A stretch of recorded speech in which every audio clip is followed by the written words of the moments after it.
Hello and welcome everyone to my channel Study with Aditi. Myself Aditi Mishra, and today we are going to study about micro teaching. Micro teaching is an important topic of third semester B.Ed. Since मैंने अभी कुछ दिन पहले ही third semester B.Ed का exam दिया है, तो मुझे 4 से 5 क्वेश्चंस मिले थे माइक्रो टीचिंग पे, या तो माइक्रो टीचिंग का डेफिनेशन, मीनिंग या उसकी लिमिटेशंस या 15 मार्क्स का एक आंसर. तो ये काफ़ी ब्रॉड एंड इजी टॉपिक है, तो इट इज़ नाइस कि हम इसके सारे टॉपिक्स एंड सब टॉपिक्स कवर करें एंड पढ़ें. तो let us start. As we can see, micro teaching हमें इस हेडिंग से ही समझ में आता है कि इसका मतलब क्या है. माइक्रो मीन्स होता है छोटा, तो जो टीचिंग का तरीका है उसे कम कर देना, छोटा कर देना, उसे ही माइक्रो टीचिंग कहते हैं. कम, और या तो अगर हम टेक्निकल वर्ड में कहें तो इसे स्किल डाउन टीचिंग भी कहेंगे. जैसे कि, और मैंने आपको ये पिक्चर जो यहाँ पर लगाई है, ये सबसे इजीएस्ट वे है याद करने का कि माइक्रो टीचिंग होती क्या है. आपको बस इस पिक्चर को याद करना है, तो आप एग्जाम में नहीं भूलने वाले हैं कि माइक्रो टीचिंग में क्या क्या कम होता है, क्या ज़्यादा होता है, होती क्या है. जब आप पॉइंट्स लिखते हैं एग्जामिनेशन में, तो हम 1-2 पॉइंट्स जो पढ़ के जाते हैं भूल जाते हैं, बट अगर आप इस पिक्चर को मेमोराइज कर लेंगे तो आपको सब समझ में आ जाएगा कि होने क्या वाला है. पहली बात तो ये है, जैसे कि आप देख सकते हैं यहाँ पे जो टीचर है वो भी येलो कलर का है, जो स्टूडेंट्स हैं वो भी येलो कलर के हैं. दैट मीन्स जो टीचर होता है माइक्रो टीचिंग में, वो हम में से ही कोई एक होता है. अगर आपकी प्री सर्विस ट्रेनिंग हो रही है, मतलब कि अगर हम B.Ed कर रहे हैं या जॉब के पहले कर रहे हैं, तो जो हमारे सहपाठी हैं, जो हमारे क्लासमेट्स हैं, उन्हीं में से कोई एक उठकर जाता है, पढ़ाता है, तो इसे हम ट्रेनी टीचर कहते हैं. और अगर हमारी जॉब लग चुकी होती है, तो जो इन सर्विस टीचर होता है और जो उसके और भी जो टीचर्स होते हैं, जैसे हमारे स्कूल, जैसे कि हम जानते हैं कि जो टीचर्स होते हैं उनकी भी ड्यूरिंग देयर पीरियड सर्विस उनकी भी ट्रेनिंग बीच बीच में ली जाती है. तो उनमें से ही उनकी टीचिंग स्किल्स को अच्छे मॉडिफाई करने के लिए, अच्छा करने के लिए उनकी बीच बीच में ट्रेनिंग कराई जाती है.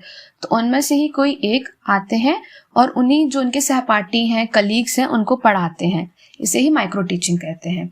दूसरी बात यह है कि माइक्रो टीचिंग कम लोगों के बीच होती है. जैसे कि हम देख सकते हैं यहाँ 5 से 6 ही लोग हैं जो एज अ स्टूडेंट वहाँ पे क्लास अटेंड कर रहे हैं. तीसरी बात ये कि उन स्टूडेंट्स में से एक सुपरवाइजर भी होता है. सुपरवाइजर वो होता है जो हमारे जो टीचिंग स्किल्स हैं एंड तौर तरीके हैं वो देखता है एंड उसके फीडबैक देता है. हमें माइक्रो टीचिंग में हमें इंस्टेंट फीडबैक मिलता है. वो हमें फीडबैक देता है एंड फिर हमें बताता है, जिससे हम अपना मॉडिफाई करते हैं टीचिंग स्किल एंड वापस हम रीप्लान करके रीटीच करते हैं. ऑल्सो, जैसे कि मैंने यहाँ पे लिखा है पीपल टीचर्स. पीपल टीचर्स का मतलब होता है हम लोग जो, जैसे कि हम B.Ed कर रहे हैं और हम सीख रहे हैं अभी पढ़ाते कैसे हैं, क्या है, तो हम पीपल भी हैं बट हम टीचर भी हैं, इसलिए इसका नाम हो जाता है पीपल टीचर. आपको B.Ed थर्ड सेमेस्टर में ये पीपल टीचर कई जगह दिखने वाला है, तो आप इस चीज से बिल्कुल कंफ्यूज ना हों कि ये कौन सा नया वर्ड है, गलत तो नहीं लिखा है या क्या लिखा है. पीपल टीचर हम ही हैं, हम में से एक ही हैं. चलिए, अगर अब जैसे कि अगर आप एग्जामिनेशन में आंसर लिखेंगे और आपको पता ही है कि कितनी बड़ी आंसर शीट होती है, तो हमें अपने आंसर को चिपका के बिल्कुल पास नहीं लिखना है. हमें पिक्टोरियल वे में भी अपना आंसर रिप्रेजेंट करना है और ऐसे बुलेट पॉइंट्स लिखने हैं जिससे जो टीचर चेक कर रहा है उसे समझ में आ जाए कि हाँ, हमें डीप नॉलेज है इस टॉपिक का और हम जानते हैं कि इस टॉपिक में कौन कौन से सब टॉपिक हैं, क्या क्या है. तो आप उसको ऐसे भी लिख सकते हैं कि आप एक सर्कल करके माइक्रो टीचिंग कर दें और एक फ्लोट चार्ट या तो फिर ऐसे बनाकर बता दें कि क्या इसके मोटे मोटे टॉपिक्स हैं. जैसे कि जो माइक्रो टीचिंग है वो रिड्यूस करता है class size. It reduces the class duration. Class size का मतलब होता है नंबर ऑफ स्टूडेंट्स. जैसे कि आप देख सकते हैं वो 5 से 6 ही हैं, तो number of students class size को रिप्रेजेंट करता है. तो माइक्रो टीचिंग में सबसे पहली बात यह है कि क्लास साइज रिड्यूस हो जाती है. दूसरी चीज क्या रिड्यूस होती है, वो है क्लास ड्यूरेशन. सिंस इतने से बच्चे हैं, तो जो माइक्रो टीचिंग करी जाती है वो 6 से 10 मिनट की होती है. एक छोटा सा टॉपिक लेते हैं, जैसे कि इसमें लिखा ही है रिड्यूसेस द टॉपिक लेंथ. तो एक छोटा सा टॉपिक लेते हैं और उसको कम ही लोगों के बीच में बस पढ़ा देते हैं. फोर्थ टॉपिक है रिड्यूसेस द कॉम्प्लेक्सिटी. अब जैसा कि हम जानते हैं, किसी के भी सामने कुछ बोलना हो या पढ़ाना हो, एक अंदर से थोड़ा सा नर्वसनेस आती है. बट माइक्रो टीचिंग में ये थोड़ा कम हो जाता है। कम क्यों हो जाता है? क्योंकि हम जो क्लासरूम का जो रियल लाइफ सिचुएशन या एनवायरनमेंट होता है, हम डायरेक्टली वो फेस नहीं करते हैं। हम थोड़ा कम लोगों के बीच में एक तैयार किया हुआ टॉपिक पढ़ाते हैं, जिससे हमारे अंदर थोड़ा कॉन्फिडेंस तो बिल्ड हो ही जाता है और जो हमारी टीचिंग स्किल्स हैं वो पहले से थोड़ी बेहतर हो जाती हैं। इससे ये होता है जब हम रियल लाइफ क्लासरूम में जाते हैं तो हम थोड़ा अच्छा परफॉर्म कर पाते हैं। अब जैसे कि हम देख सकते हैं, यहाँ पे मैंने हेडिंग डाली, difference between micro teaching and normal teaching. Normal teaching या ट्रेडिशनल टीचिंग दोनों एक ही बात है। तो हम देख ही सकते हैं माइक्रो टीचिंग में कम लोग हैं और नॉर्मल टीचिंग जो कि हमने कॉलेज या अपने स्कूल में देखी है कि एक टीचर रहता है एंड बाकी सारे स्टूडेंट्स रहते हैं जो यूनिफॉर्म पहने बैठे हैं। ये टीचर और स्टूडेंट यहाँ पे हम देख सकते हैं अलग से ही हम डिफ्रेंशिएट कर पा रहे हैं, टीचर ये है, स्टूडेंट्स ये है। बट माइक्रो टीचिंग में सब एक ही होते हैं और हम में से कोई एक जाता है, पढ़ाता है और अपनी टीचिंग स्किल को अच्छा करता है। अब हम जो माइक्रो टीचिंग है उसका डेफिनेशन थोड़ा वर्ड्स में देख लेते हैं जो हमें एक्चुअल एग्जाम में लिखना है। So micro teaching is a training procedure aimed at simplifying the complexity of the regular teaching process. In a micro teaching procedure of trainee is engaged in scale down teaching. आपको 3-4 चीजें जो बिल्कुल कंठस्थ याद रख लेनी है, जो हमें एग्जामिनेशन हॉल में लिखना है। पहली बात ये कि ये स्केल डाउन टीचिंग होती है। दूसरी बात ये कि ये आपको फोटो याद रख लेनी है और आपको इसमें जो कुछ भी ऐसे याद आएगा आप वहां जाके अपने वर्ड्स में लिख दीजिए। It is scale down in terms of. अब जो ये स्केल डाउन होता है वो किस टर्म्स क्या है? In class size, in length of class, in teaching task, जो मैंने यहाँ पे बता दिया। आप पहले इसको एक पिक्टोरियल वे में समझा दीजिए, फिर आप यहाँ पे इनको वर्ड्स में लिख दीजिए। तो इससे हमारा आंसर का लेंथ भी बढ़ जाएगा और हम पूरा टॉपिक भी कवर कर लेंगे। चलिए थोड़ा और डेफिनेशंस देखते हैं। Micro teaching is like a stimulated social skill teaching to provide the feedback to teacher trainee for modification of teacher behaviour. जैसे कि मैंने बताया, इसका मेन एम क्या होता है? इसका मेन एम ये होता है कि जो ट्रेनी टीचर है उसको इंस्टेंट फीडबैक मिल जाए, जिससे वो जो अपना टीचिंग का बिहेवियर स्किल है उसे मॉडिफाई कर पाए। Third point, it is a training concept that can be applied to various pre-service and in-service stages in a professional development of teacher। मैं बता ही चुकी हूँ आपको कि इसका मेन एम क्या होता है कि ये प्री सर्विस, मतलब कि जैसे हम पढ़ाने वाले हैं या जैसे भी किसी की भी जॉब लगती है तो वो ट्रेनिंग पीरियड होता है, तो उसे प्री सर्विस कहते हैं। और इन सर्विस वो होता है जैसे कि हम में से किसी के पेरेंट्स हैं, वो टीचर होंगे तो उनको बीच बीच में ट्रेनिंग के लिए बुलाया जाता है, तो उसे इन सर्विस कहते हैं। तो इस टाइम पे माइक्रो टीचिंग का काफी इस्तेमाल होता है। जो प्रोफेशनल टीचर्स हैं, प्रोफेशनल डेवलपमेंट हो टीचर्स का प्रोफेशनल वे में। Fourth point is micro teaching provide the teacher with a provide setting or instruction in which normal complexity of the classroom are reduced, in which teacher get feedback on his performance। मैंने बताया था कि जो micro teaching होती है उसमें peer members होते हैं, साथ साथ में एक सुपरवाइजर होता है जो हमें इंस्टेंट फीडबैक मतलब कि हमें कमियां बताता है या तो तौर तरीके बताता है कि आप अपने पढ़ाने की तरीकों को ऐसे और अच्छे से कर लीजिए जिससे आप एक बेहतर शिक्षक बन पाए। अब हम जान लेते हैं कि जो history and development of micro teaching, जो ये वर्ड है माइक्रो टीचिंग, ये आया कहाँ से, स्टार्ट कैसे हुआ, किसके दिमाग में आया कि हमें माइक्रो टीचिंग करनी चाहिए जिससे एक टीचर का जो पढ़ाने का तरीका है वो सुधर जाए। तो सबसे पहले जो ये वर्ड है वो W.D. एलन, या तो फिर आप एलन ही लिख दीजिए, आपको जितना भी याद रहे, ऑफ स्टैनफोर्ड यूनिवर्सिटी। इन्होंने सबसे पहले इस वर्ड को लाए थे सामने और इन्होंने बताया था ये कंसेप्ट 1963 में स्टैनफोर्ड यूनिवर्सिटी के थे। इन्होंने यही कंसेप्ट दिया था माइक्रो टीचिंग का। अगर हम बात करें इंडिया की, तो माइक्रो टीचिंग इन इंडिया ये आया था सबसे पहले, ये किया गया था D.D. तिवारी, जो कि इलाहाबाद यूनिवर्सिटी में थे, और it was first take up this work in 1967 at the government central pedological institute at Allahabad, जो अब प्रयागराज है, पर आप जो भी लिखना चाहें एग्जामिनेशन हॉल में लिख दें।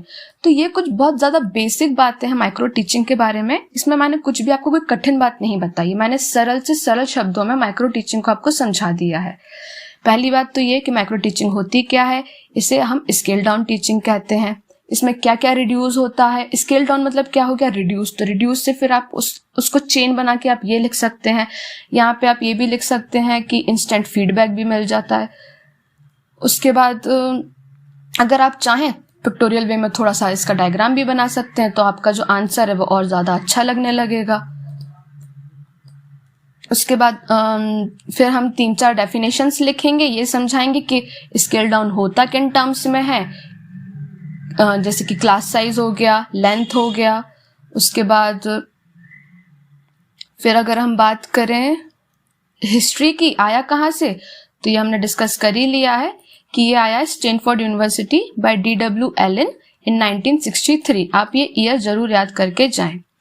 इंडिया में सबसे पहले इलाहाबाद में आया, नाम बड़ा ही इजी है, D.D. तिवारी, ये आप कर लीजिएगा। फिर हम देखते हैं कि माइक्रो टीचिंग जो प्रोसेस है वो होता क्या है, एक्चुअल में इसको इम्प्लीमेंट करते कैसे। तो हमने जान लिया कि एक माइक्रो टीचिंग एक स्केल डाउन टीचिंग है, रिड्यूस कर देते हैं क्लास साइज को, टॉपिक को, नंबर ऑफ स्टूडेंट्स को, कॉम्प्लेक्सिटी को। बट ये होता कैसे है, मतलब पढ़ाते कैसे हैं। तो पढ़ाते इस टाइप से हैं। पहले आप जैसे कि micro teaching is a teacher training technique for learning teaching skills. ये टीचिंग स्किल्स को टीचर को लर्न करवाता है। It employees real teaching situation for development skill. अब भले टीचर हैं वही स्टूडेंट बन के बैठते हैं, बट एक टीचिंग तो रियली होती है ना। अब पढ़ाई तो पढ़ाई होती है, चाहे टीचर्स करें या बच्चे करें। और ये हेल्प करता है to develop skills and help to get deeper knowledge regarding the art of teaching. The Stanford University involved these steps of plan, teach, observe, replan, reteach and reobserve। आपको जो इसका साइकिल है उसमें सिर्फ 3 ही वर्ड्स याद रखने हैं। पहला है प्लान। प्लान मतलब कि हमने जैसे कि 3rd सेमेस्टर में लेसन प्लान तो बना ही होगा, तो उससे हमें काफी कुछ नॉलेज है कि प्लान होता क्या है। प्लान इज जो टीचर एक अपने क्लास में जाने के पहले पूरा सोच समझ के जाता है कि उसे ये टॉपिक पढ़ाना है, ऐसे इंट्रोडक्टरी क्वेश्चन पूछने हैं और इस तरीके से टॉपिक तक पहुंचना है। तो प्लान वो हो गया। सेकंड स्टेप होता है टीच, मतलब कि उस प्लान को एग्जीक्यूट करते हुए जब टीचर क्लास में पढ़ाता है, टीच करता है, तो वो उसका सेकंड पॉइंट हो जाता है। और ऑब्जर्व, ऑब्जर्व या तो हम इसे फीडबैक भी कह सकते हैं। फीडबैक मतलब जो उन 6 से 10 लोगों के बीच में जो एक वहां पे स्टूडेंट्स या तो फिर जो सुपरवाइजर है जो हमारी सारी एक्टिविटीज को ऑब्जर्व कर रहा था, वो हमें इंस्टेंट फीडबैक देता है कि आपके में ये कमी थी, आपको ये सुधारना चाहिए।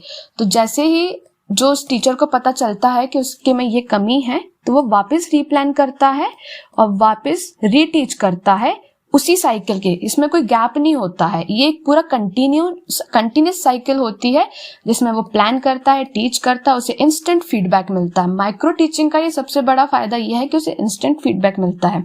क्लासरूम में हमें इंस्टेंट फीडबैक नहीं मिल पाता है, बट माइक्रो टीचिंग में हमें इंस्टेंट फीडबैक मिलता है। टीचर वापस रीप्लान करता है, रीटीच करता है एंड उसे वापस इस चीज का भी फीडबैक मिलता है कि उसने वापस जो पढ़ाया है वो कैसा पढ़ाया है। तो जैसे कि अभी हम साइकिल की बात कर ही रहे थे कि माइक्रो टीचिंग में कैसी क्या साइकिल रहती है, हम थोड़ा सा और डीपर नॉलेज ले लेते हैं साइकिल का। ये जो पिक्चर है ये बताती है micro teaching, cycle of micro teaching in India. India में हम टोटल 36 मिनट की माइक्रो टीचिंग को साइकिल को कंसीडर करते हैं, जिसमें teaching, feedback, replan, reteach and refeedback involve होता है। इसमें ये जो 6 मिनट या 12 मिनट्स लिखे हैं अपने मन से नहीं लिखे रहते हैं, ये पूरा प्लान रहता है। उसमें लिखा रहता है कि हम इतने मिनट्स इतने उसको देंगे। जो ये वाला पार्ट है ये इंडियन टीचिंग का है और जो यहाँ पे आपको ये फोटो दिख रहा है ये स्टैनफोर्ड यूनिवर्सिटी का है। आप इसको एग्जाम में पढ़ लीजिए, बिल्कुल इजी होता है। बस ये याद करना टीचिंग का कितना है 5 मिनट और एवेल्यूएशन मतलब कि जो फीडबैक मिलता है वो 10 मिनट का होता है। और जो सबसे ज्यादा ध्यान दिया जाता है या सबसे ज्यादा जो टाइम दिया जाता है वो दिया जाता है री लेसन प्लान को, मतलब प्लानिंग करने के लिए कि हम जो पढ़ाएंगे वो प्लान करें पहले फिर पढ़ाएं, तो उसको ज्यादा टाइम दिया जाता है। आपको बस याद कर लेना जो स्टैनफोर्ड यूनिवर्सिटी 45 मिनट्स है, जो इंडियन टाइम है वो 36 मिनट है। तो टीच, दोनों टाइम जो टीच है वो 6 मिनट होगा, फीडबैक में 6 मिनट लगेंगे और वापस रीप्लान में 12 मिनट लगेंगे। तो ऐसा करके 36 मिनट्स का हो जाता है, क्योंकि 4 और जो ये होता है वो हो जाता है 45 मिनट का। उसके बाद हम अगर और सब टॉपिक्स पे आए तो यहाँ हम देख सकते हैं मेन